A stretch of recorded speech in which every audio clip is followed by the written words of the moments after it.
Guten Tag, meine Brüder und Schwestern. Wie geht's dir? Grüß Gott. Ya.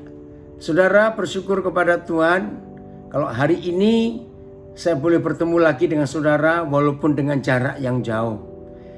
Puji Tuhan untuk pemeliharaan Tuhan buat kita semua, sehingga kita sudah hampir akhir di bulan yang kedua tahun ini.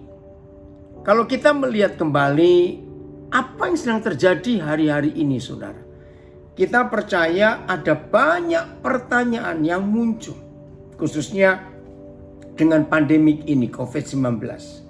Tapi tetaplah percaya bahwa apa yang Tuhan kerjakan untuk kita, miliknya, umat manusia ini, tetap yang terbaik.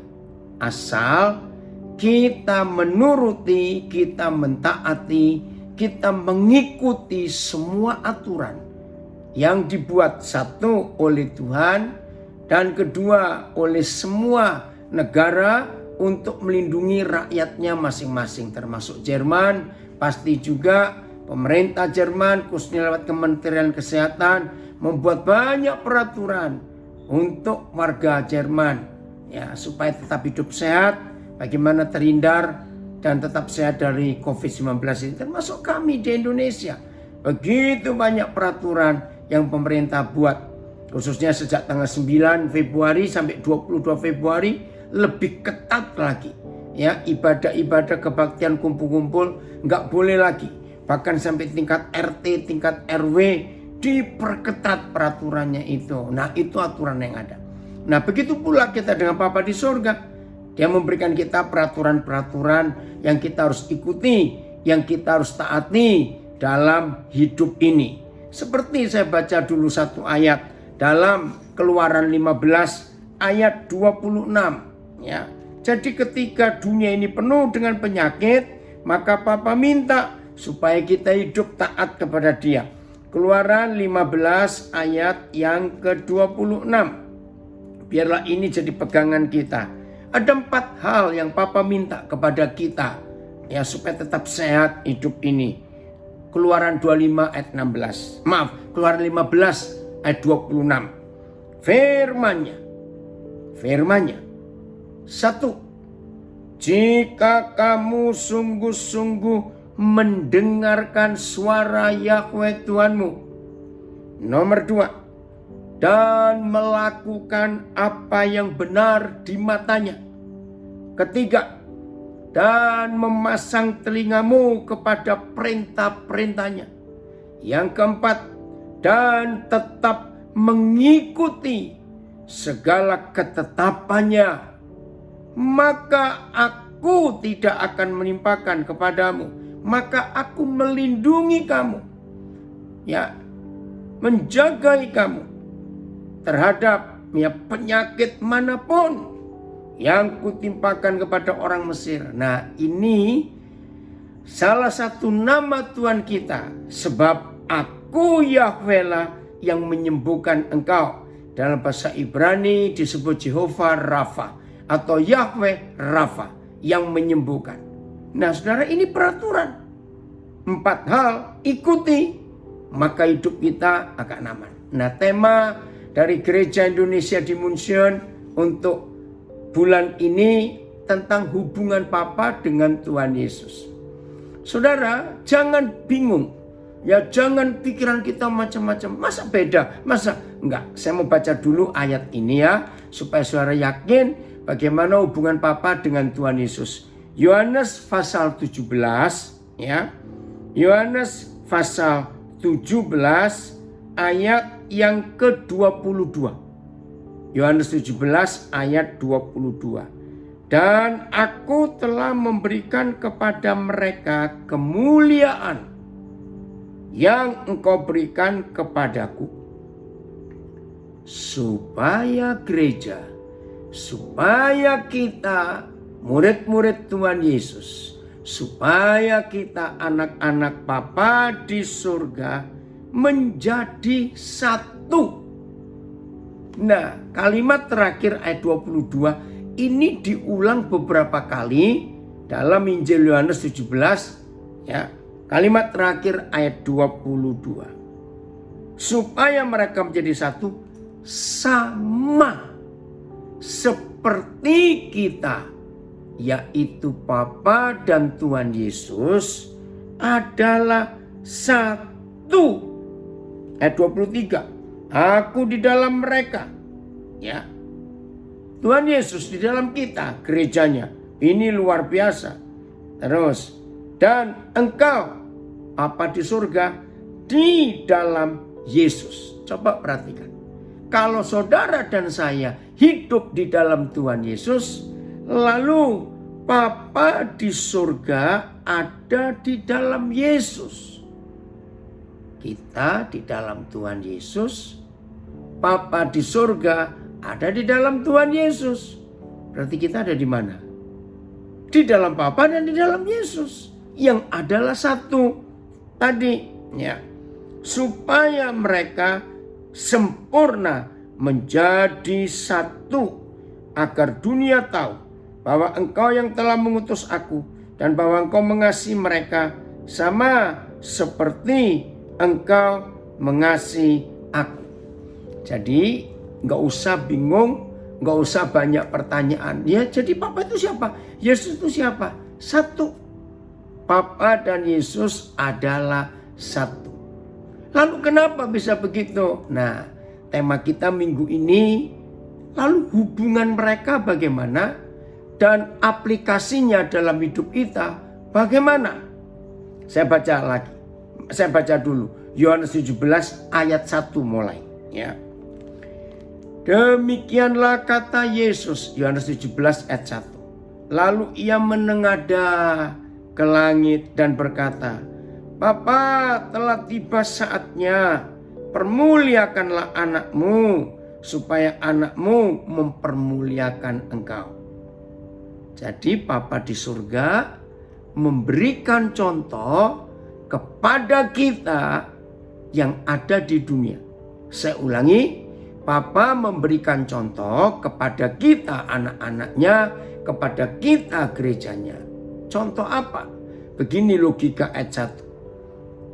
Saya percaya semua kita akan mengalami kesulitan untuk menggambarkan tentang kedahsyatan, kehebatan, kepribadian Tuhan kita, pencipta alam semesta. Wih, dahsyat, nggak bisa digambarkan, nggak bisa.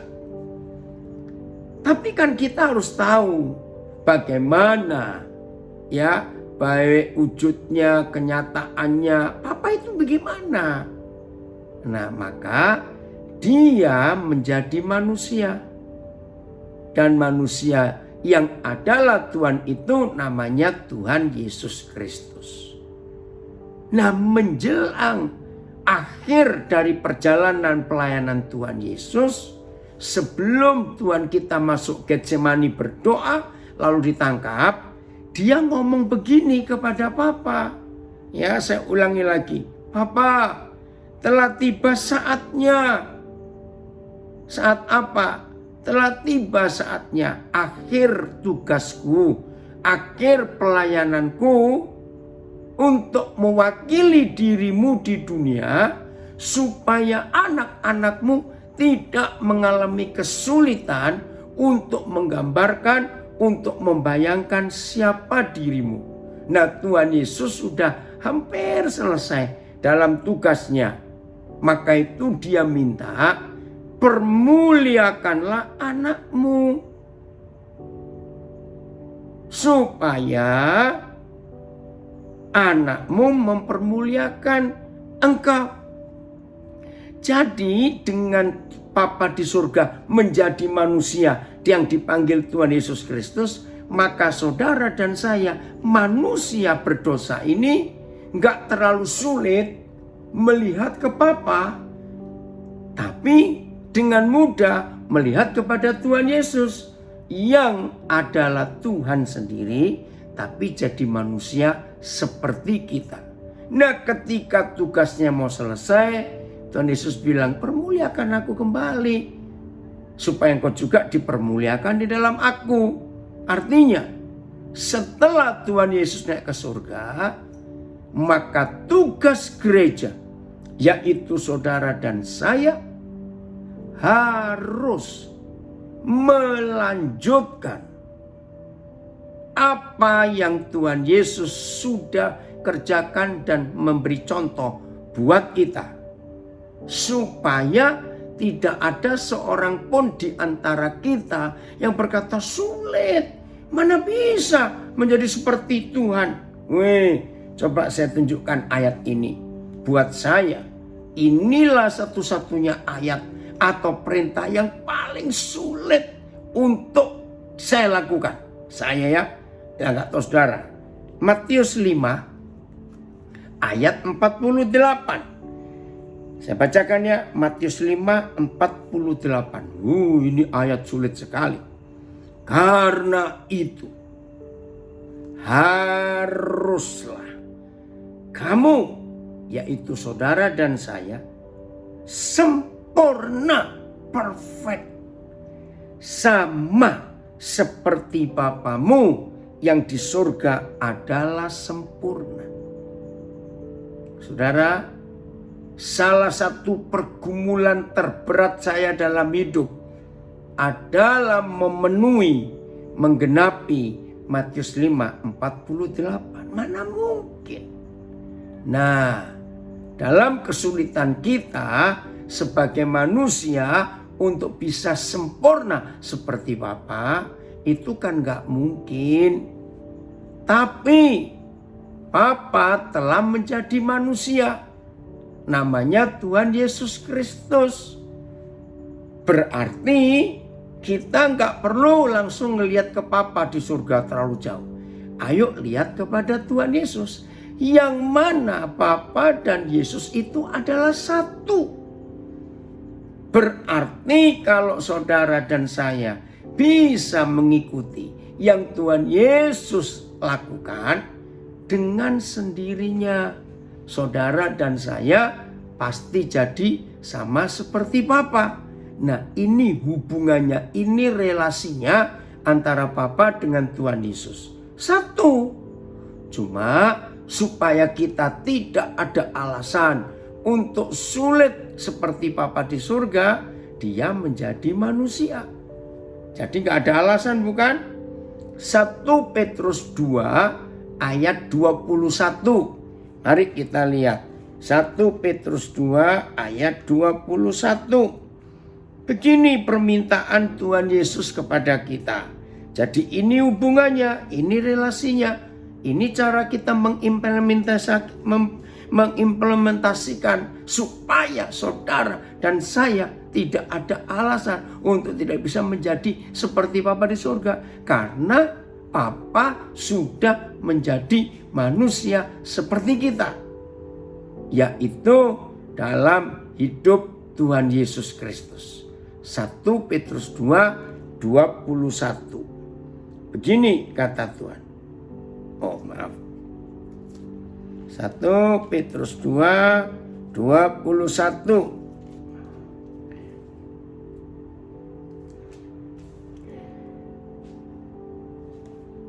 Maaf. 1 Petrus 2 ayat 21. Sebab untuk itulah kamu dipanggil. Saudara dan saya dipanggil untuk ini. Untuk apa? Perhatikan. Karena Kristus pun telah menderita untuk kamu dan telah meninggalkan teladan, telah memberikan contoh bagimu. Lalu kalimat terakhir ayat 21 1 Petrus 2 ini indah sekali. Supaya kamu mengikuti jejaknya. Supaya saudara dan saya bisa mengikuti jejak Tuhan Yesus. Ini tujuannya. Jadi saudara gak usah rancu, gak usah bingung. Bapa dan Yesus itu satu. Tapi supaya manusia ini mudah mengikuti apa yang Bapa kerjakan, maka saudara dan saya diberikan figur contoh yaitu Tuhan Yesus. Nah, permintaan Bapa nggak berat. Ikuti jejaknya, ikuti teladannya. Nah, Rasul Paulus berani ngomong itu. Nah, tujuan tema ini dibahas untuk Gereja Indonesia di München karena satu hal ini.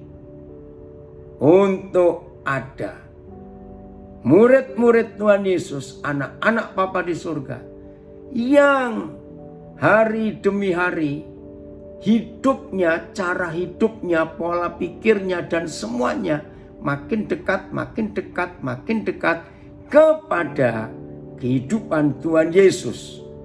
Karena begitu saudara dan saya sudah menyatu dengan Tuhan Yesus, otomatis kita akan mampu menggenapi Matius 5:48.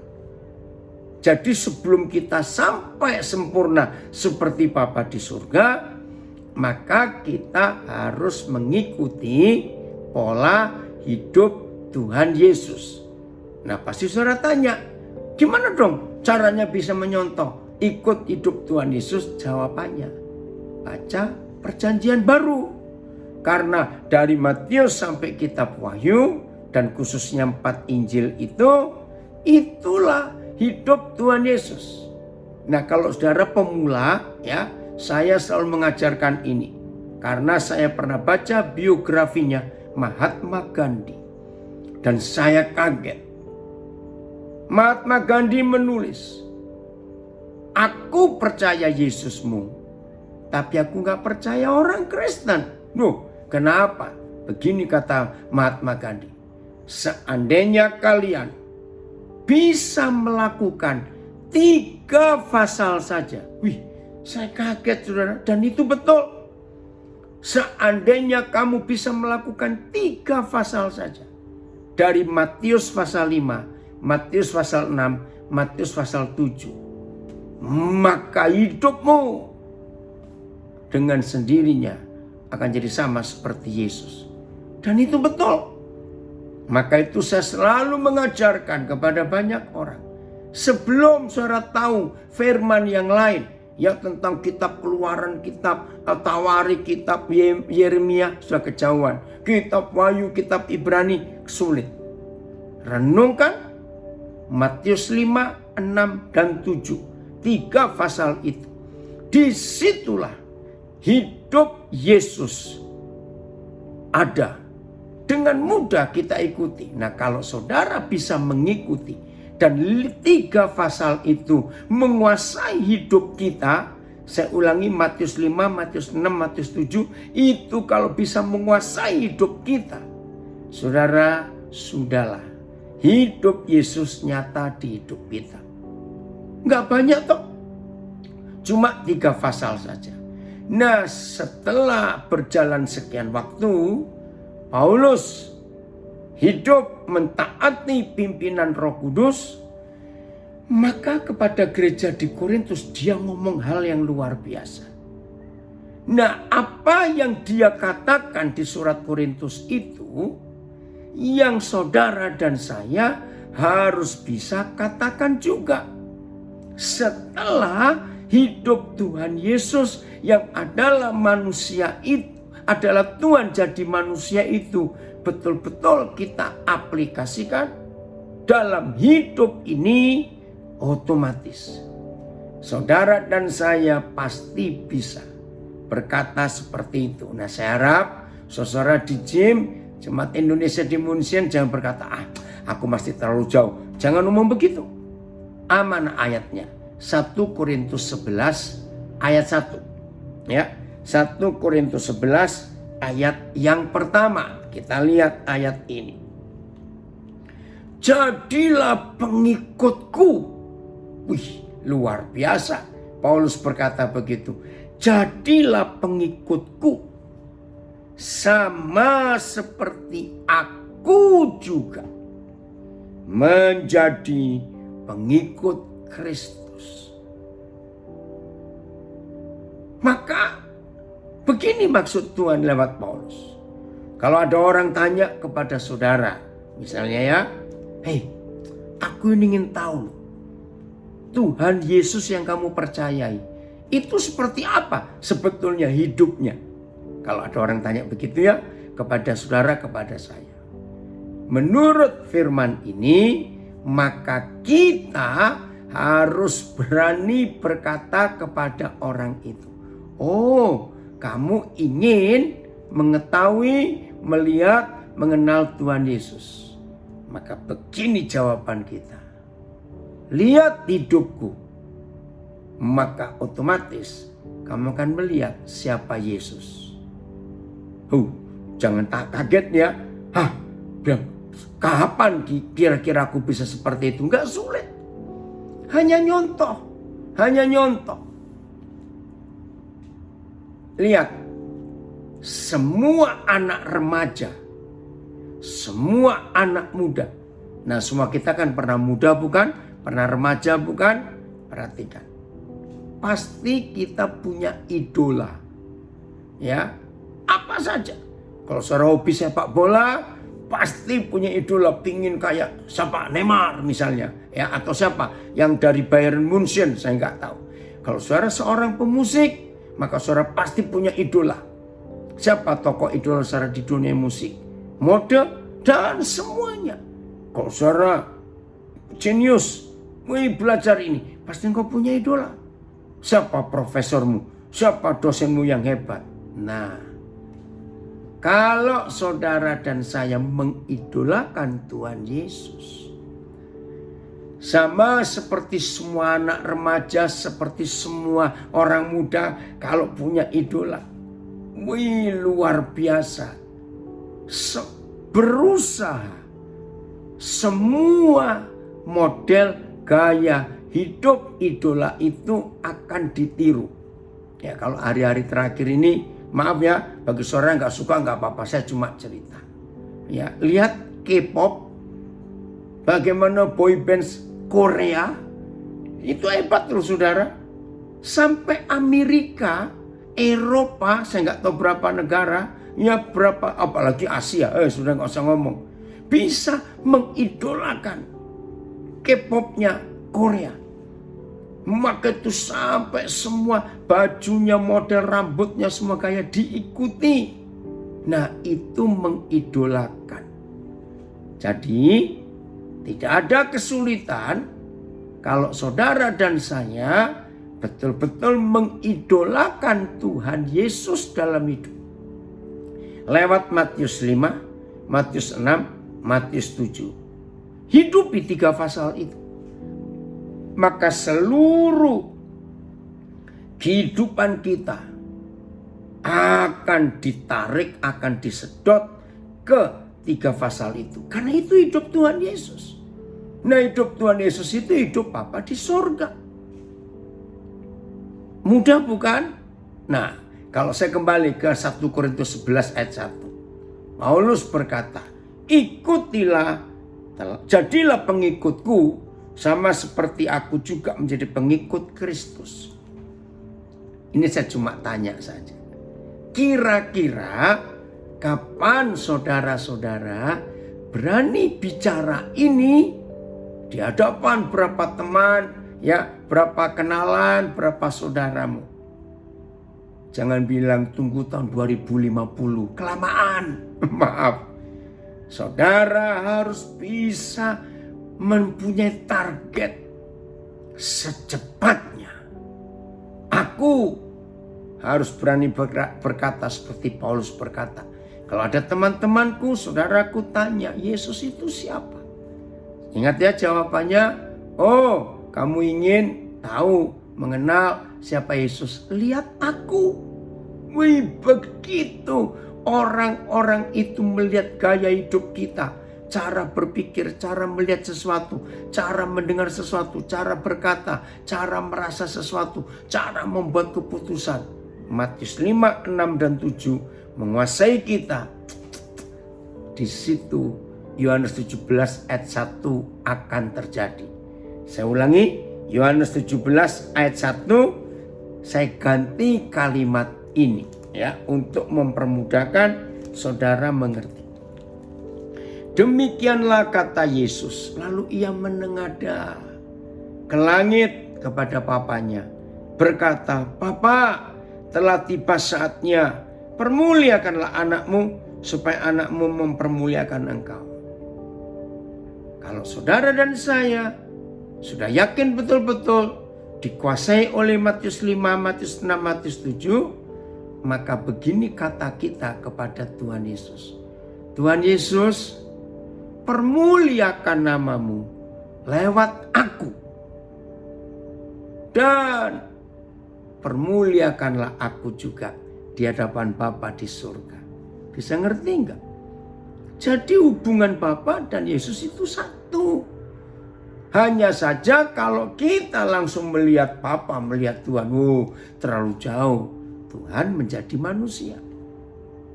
Ayat 2. Sama seperti engkau, Yohanes 17 ayat 2.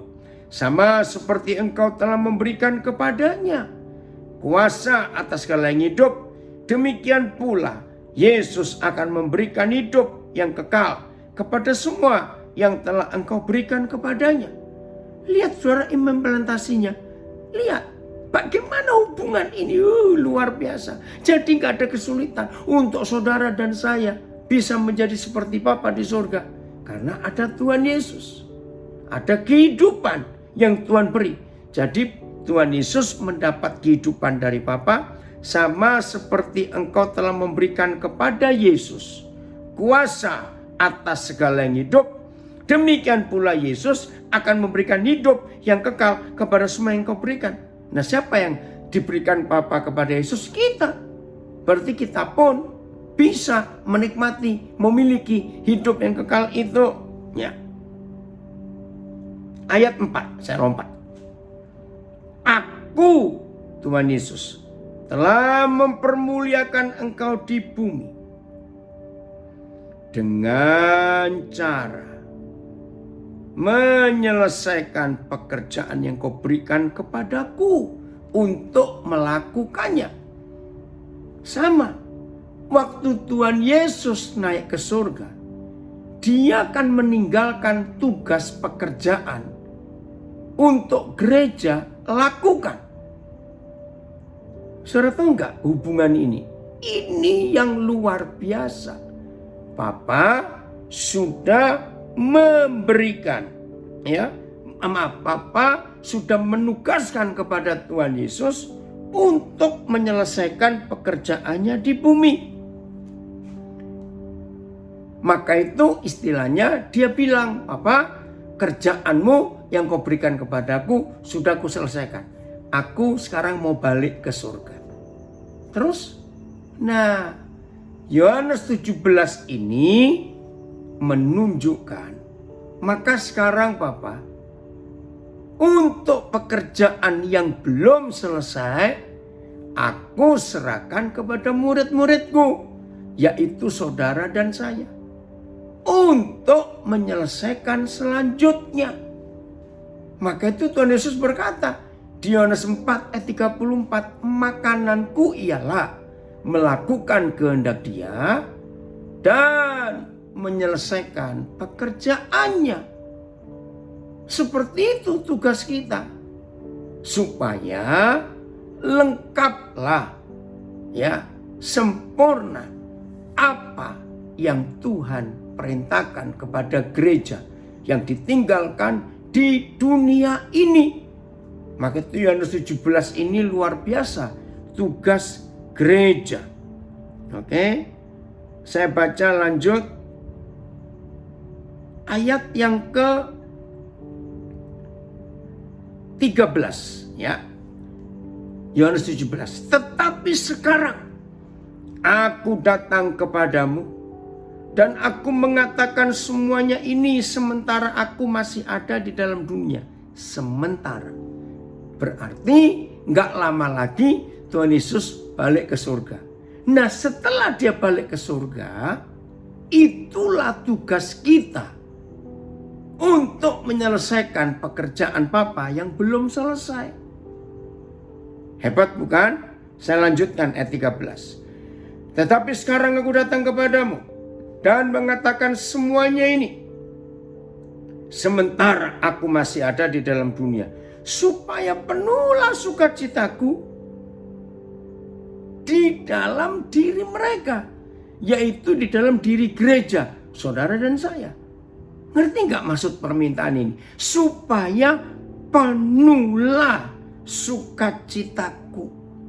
Jadi kalau saudara dan saya bisa melanjutkan, menyelesaikan pekerjaan yang belum selesai waktu Tuhan Yesus naik ke surga, maka sukacita Tuhan penuh, dan sukacitanya Tuhan Yesus itu sukacita kita juga. Nah, cuma satu, ya, hanya ada satu pekerjaannya yang belum selesai. Bukan 2, bukan 4, bukan 100. Cuma satu pekerjaan yang belum selesai. Yaitu yang tertulis di 1 Timotius 2 ayat 4. Saya ulangi, 1 Timotius 2 ayat 4. Yang menghendaki supaya semua orang diselamatkan, bukan dikristenkan, untuk memperoleh pengenalan kepada kebenaran. Siapa kebenaran? Yesus Tuhan kita. Akulah jalan, akulah kebenaran, dan akulah hidup.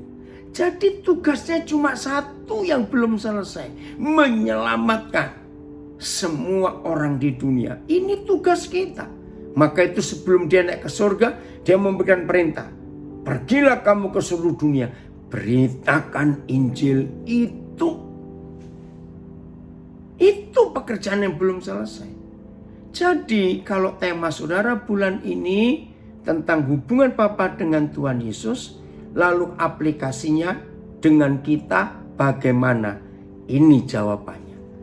Tuhan Yesus sudah naik ke surga, tapi pekerjaannya belum selesai, maka saudara dan saya yang melanjutkan. Nah, ingat, lari estafet, ada tongkat yang Tuhan serahkan, yang kita harus kerjakan. Masih belum selesai.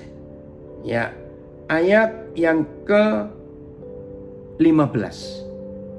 Begitu berat tugas kita di dunia ini sepeninggal Tuhan Yesus naik ke surga. Lihat Yohanes 17 ayat 15. Aku tidak meminta. Artinya Tuhan Yesus itu maunya minta kepada Bapa untuk kita bersama-sama dengan dia. Karena dia sayang kita. Tapi dia berkata, aku enggak minta Bapa. Aku enggak minta. Supaya engkau mengambil mereka dari dunia. Waduh, ini mengharukan sekali. Jadi sebetulnya Tuhan Yesus ingin minta kepada Bapa supaya kita diajak pergi juga ke surga bersama dia. Tapi dia enggak mau. Karena apa? Ada tugas, saudara. Ada tugas. Saya ulangi ayat 15. Aku tidak meminta supaya engkau mengambil mereka dari dunia, tetapi supaya engkau melindungi. Wih, ini luar biasa. Supaya engkau melindungi mereka daripada yang jahat. Kenapa? Karena Tuhan Yesus tahu, sepeninggal dia, ketika dia sudah meninggalkan dunia ini, kita sedang dalam bahaya. Dan kita lihat sejarah Kaisar Roma yang begitu kejam. Ingat sejarah gereja yang mula-mula, mereka disiksa begitu rupa. Wih, ngeri sekali. Eropa adalah tempat di mana gereja mengalami penyiksaan. Abad-abad pertama yang menyiksa itu kaisar-kaisar yang tidak kenal Tuhan. Kota Roma adalah bukti. Colosseum, ingat itu, adalah bukti bagaimana kaisar jadi Roma menyiksa orang-orang percaya. Wih, kalau kita ingat sejarah itu. Berapa abad kemudian gereja menyiksa orang-orang benar. Saya harap saudara mengerti fakta ini. Bagaimana para penterjemah Alkitab yang dianggap penyesat dibakar hidup-hidup, disiksa, dibunuh. Aduh, ngeri sekali. Nah, itu dia. Jadi dunia itu gak harus dunia di luar gereja. Gereja pun bisa jadi jahat. Maaf, saya berkata, itu sejarah. Maka itu dia berdoa, Bapa, aku gak minta Karena dia tahu kalau ditinggal Tuhan Yesus, gereja akan mengalami aniaya. Maka itu Tuhan ingin supaya gereja itu pergi bersama dia. Tapi nggak minta. Apa yang dia minta? Lindungi mereka dari yang jahat. Kenapa? Ayat 16. Mereka bukan dari dunia. Sama seperti aku, Yesus. Bukan dari dunia. Lalu dari mana? Dari sorga. Dari Bapa di sorga. Oh, ini indah sekali. Saudara, lanjut. Ayat 18. Ini hubungan Bapa dengan Tuhan Yesus. Sama seperti engkau, Bapa, telah mengutus aku. Perhatikan. Sama seperti engkau, Bapa, ayat 18, telah mengutus aku ke dalam dunia. Tapi tugasnya sudah selesai. Terus lihat. Demikian pula aku telah mengutus mereka, mengutus saudara dan saya ke dalam dunia. Ini hubungan Bapa dengan Tuhan Yesus. Bapa mengutus Tuhan Yesus ke dunia, tapi ketika waktunya sudah selesai, Tuhan Yesus harus balik ke surga. Lalu Tuhan Yesus mengutus kita, saudara dan saya, ke dalam dunia sama seperti Bapa telah mengutus Yesus masuk ke dunia. Keren gak ini, saudara? Jadi hubungan Bapa dengan Yesus itu satu. Hanya saja supaya kita tidak kesulitan untuk mempunyai gambaran, mempunyai bayangan seperti Bapa di surga. Karena ada manusia yang adalah Tuhan sendiri, yaitu Tuhan Yesus. Jadi sekarang kita tahu tugas kita bukan sebagai gereja, nggak cuma membuat Gottesdienst ya setiap hari Minggu, tidak. Tapi kita mewakili Tuhan di dunia ini. Sampai kalau ada orang tanya, masih ingat siapa Yesus itu? Jawabannya, lihat aku, maka engkau akan lihat Yesus. Lanjut lagi, ayat yang ke-20. Aduh saudara, kalau saya baca ayat ini saya terharu sekali. Yesus itu luar biasa. Dan bukan untuk mereka ini saja aku berdoa. Bukan untuk saudara dan bukan untuk saya. Tuhan Yesus enggak doa hanya untuk murid-muridnya, untuk gerejanya. Tidak. Tetapi juga untuk orang-orang. Saya tambahkan satu kata pendek. 4 huruf. Tetapi aku juga berdoa untuk orang-orang yang akan percaya kepadaku oleh pemberitaan mereka. Saudara, pertama kali saya ditunjukkan ayat ini, saya langsung lemes. Kenapa?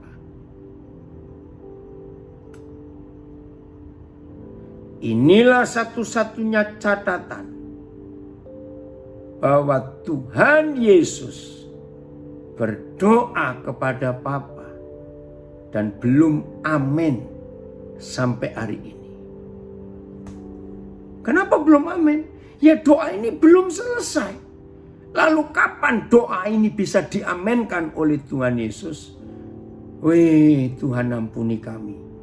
Kapan Tuhan Yesus bisa menutup, mengakhiri, mengaminkan doa ini?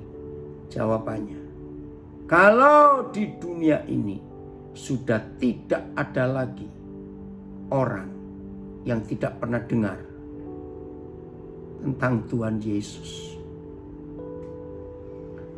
Bukan untuk mereka saja Bapak, untuk murid-muridnya, untuk kita. Aku berdoa, enggak. Tetapi juga untuk orang-orang yang akan percaya kepadaku karena pemberitaan saudara dan saya.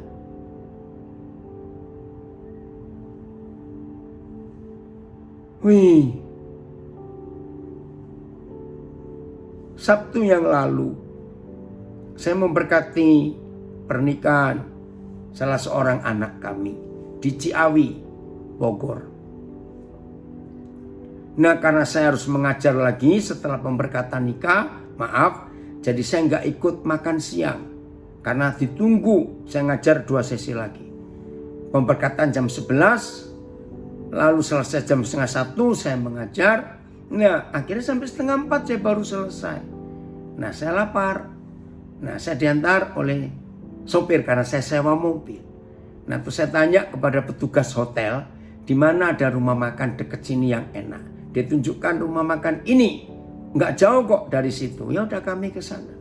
Saudara, begitu saya masuk dengan sopir ini, kami makan. Tahu Roh Kudus bicara kepada saya tentang seorang yang melayani, ya, kelnernya, waiter di rumah makan itu. Tapi karena sibuk, rumah makan ramai, saya cuma minta nomor telepon. Nah, malam itu selesai, dia kerja, saya kontak dia. Dia Muslim. Nah, saya mulai ceritakan tentang hidup ini bagaimana, mengampuni orang itu bagaimana. Saya nggak bicara agama Kristen. Saya kenalkan, saya pendeta. Saudara, dia kaget. Masih muda. Umurnya baru 18 tahun. Tapi bebannya sudah begitu berat. Maka itu waktu saya cerita soal hidup, saya nggak cerita agama. Walaupun dia tahu saya pendeta. Saya yakinkan, maaf ya, akhirnya dia manggil saya Papa. Papa nggak akan mempengaruhi kamu. Kamu tahu Papa Kristen, kamu Islam. Tapi ini arti hidup. Saudara, sungguh sampai hari ini belum pernah saya ditolak orang. Kalau saya menceritakan bukan tentang Yesus, bukan tentang agama Kristen, tapi tentang pengampunan, ya, tentang hidup saling mengasihi. Itu orang kan terbuka. Hidup melihat ke depan, jangan melihat ke masa lalu. Orang itu terbuka, saudara. Nah, ini saya sedang bimbing dia. Puji Tuhan. Nah, dia maksa supaya saya bisa ketemu. Saya bilang nanti saya akan cari waktu untuk ketemu kamu. Tapi hampir tiap hari kami kontak. Jadi doa ini belum amin oleh Tuhan Yesus. Sampai semua orang di dunia, tidak ada lagi yang tidak tahu tentang keselamatan di dalam Tuhan Yesus Kristus. Inilah pekerjaan yang belum selesai.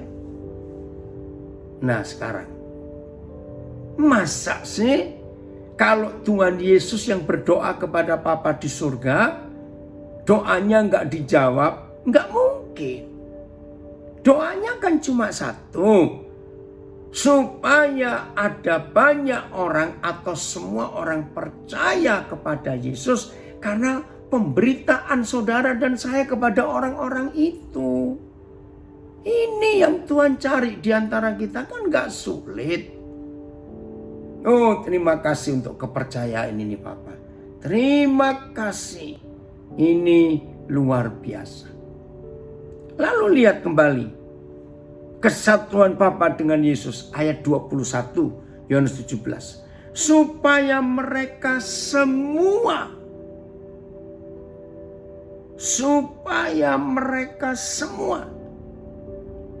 ini tugas yang kedua. Supaya mereka semua menjadi satu. Sama seperti Engkau ya Bapa di dalam aku dan aku di dalam Engkau.